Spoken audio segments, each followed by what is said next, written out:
Hey, I'm going to make this short video just for demonstration. I'm not actually going to cook anything with it, but here's this sous vide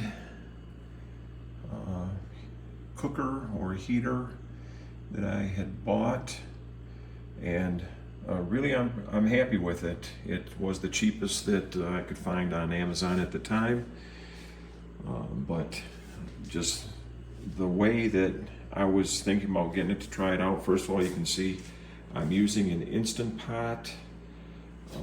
The inner part of the Instant Pot as my cooking vessel. It's just convenient for us, and because of the clamp here, the way this clamps on, it definitely opens up plenty big enough to go around the whole Instant Pot. And then I feel like the cooker of the Instant Pot is a good insulator for trying to help maintain the water temperature once it reaches the set cooking temperature. I've never tried it, but it easily fits on. It even fits on a little easier or better because you don't have to spring open this clampy. As you can see, it's sprung open almost the whole way, but fits right on there good.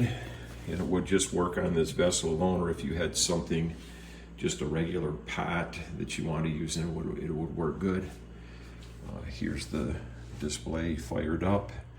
As I mentioned before, there's 5 buttons on it. There's the on-off button, the down, up, and here's the time, if you want to set the time button. And this is if you want to set the temperature. This is the button for it. So if I want to set the temperature, I touch that, and then it says setting, current, and then it starts flashing, and then I either up or down, and this shows kind of my only complaint about it is these touch sensitive buttons on this face. Sometimes they don't work really good. Now it's working good for me, but there's been times like right there, it just paused for no reason. I haven't lifted my finger, but it just stops. So there's often a time in my frustration I start just hammering on the button to try and set it. But that's the only issue that I've had with this thing. And I believe, as I read reviews, that other people had mentioned a similar kind of thing, that the buttons aren't super reliable, but it works. Here, same thing for setting the time. And that's hours and minutes. So you can set the time and whatever the temperature. Another thing that I like about it, and I don't know if this was every machine or not, but on this one, if I set this right now for an hour and 41 minutes to cook at, what was my temperature, 108.4. Once again, this is just to demonstrate how it works. I'm not actually going to try and cook anything with this, just a demonstration. But the timer doesn't start timing until the water reaches the set temperature, which to me makes a lot of sense. And honestly, we've used this thing I think 5 times now. Not super common for us to try and cook. I think every time we've tried to cook some kind of beef in this. One time we might have had a pork, but we've used this a handful of times, and it works as expected. The very first time we used it with, and once again, a lot of the YouTube videos I watched about using a sous vide is you can buy a cheaper cut of meat, use this to cook it, and it may turn out to be better than just a cheap kind of tough stringy cut of beef. The very first time I agree to that we bought something relatively cheap, and it turned out excellent. Now the following 2 times we used it on beef, it wasn't quite as good, but we might have got even a worse cut of beef those next 2 times. But it's still, it's just like slow cooking. You know, naturally, if you kind of heat a piece of meat at a lower temperature for a longer time, that it can make it more tender. And we've done this, normally the process is I will get a Ziploc baggie, I'll put the meat in it, I'll put some marinade in it, and try and get as much air as I can out of the Ziploc baggie and then seal it. And as far as doing that, I've tried a vacuum sealer once, and that I had borrowed, and it worked okay, but there was a little bit of issue using that vacuum sealer and not having the marinade get sucked up into the sealer. So I found it works just as good for us as we just put it in a gallon-sized Ziploc baggie with the marinade, and then either I can dunk the bag in here and almost up to the, you know, I'll push the opening of the bag down to just about the water level, so that will force all the air out of the bag. Then I seal it, and then I'll just use some other little clip to hold the baggie on the side of the Instant Pot vessel and let it cook. And it's worked good. It also worked with that vacuum sealer, but like I said, it was also trying to suck the marinade up into the machine, and it just wasn't worth it for me to run out and invest in a pressure, you know, a vacuum sealer to use this. And it works good, like I said. The very first time I put it in, I set it for a temperature, and then once it reached temperature, I got a digital kitchen thermometer that we have, and I put that in the water.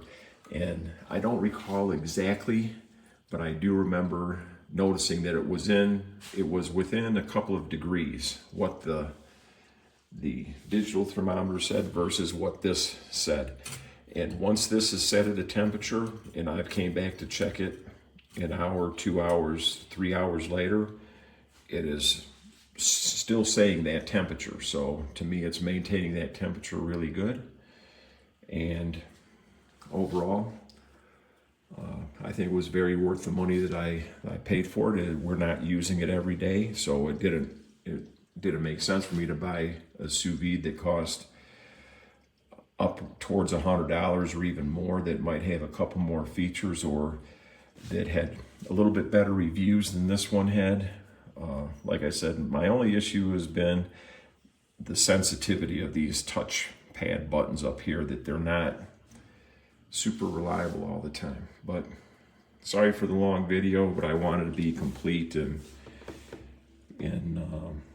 what I'm telling everybody about this to hopefully really help somebody who's looking to get this machine, or whatever future iteration is they have of it, or just any other sous vide, to maybe see how it can work for them. The other thing that this does have on it that I'll mention is there's some different air codes that there is a book here that came with it. It came with 2 books, a sous vide cookbook that has a couple of recipes in it. Oops. Not just for cooking meats, but they have like one was how to make applesauce, and so it's super basic, definitely not an exhaustive list. And then it has a little general chart of what types of things you might want to cook and what the temperature settings and the cook times would be for those items.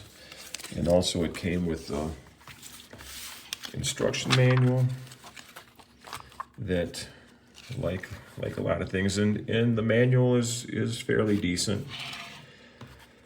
Like a lot of things made in China, sometimes the English translation seems a little goofy, but definitely readable and work good enough for me to explain or to figure out how to do things on this. And as we see, it's multiple languages in here.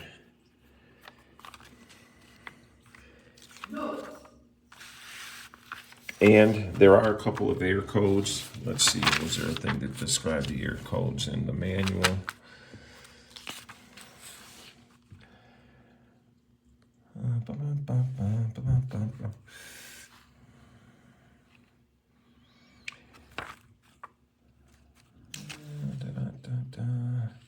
I'm not seeing a thing for error codes, but this does have a couple of errors on it. One is if the water level is too low. It says, let me pull this out here. You see, it does have an impeller at the bottom that is circulating the water with the heater.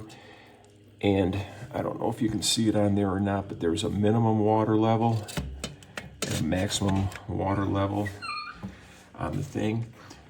If you try and start this without enough water in there, it does give an error code. It will not run unless there's enough water in there. So, you know, and that error code was E3, as I recall. So if you get that error code with it, first thing to do is check and be sure there's enough water in the pot. But once again, sorry for the long video. I hope it's not too boring. But I want it to be complete and hopefully be a help to somebody who's considering getting this machine.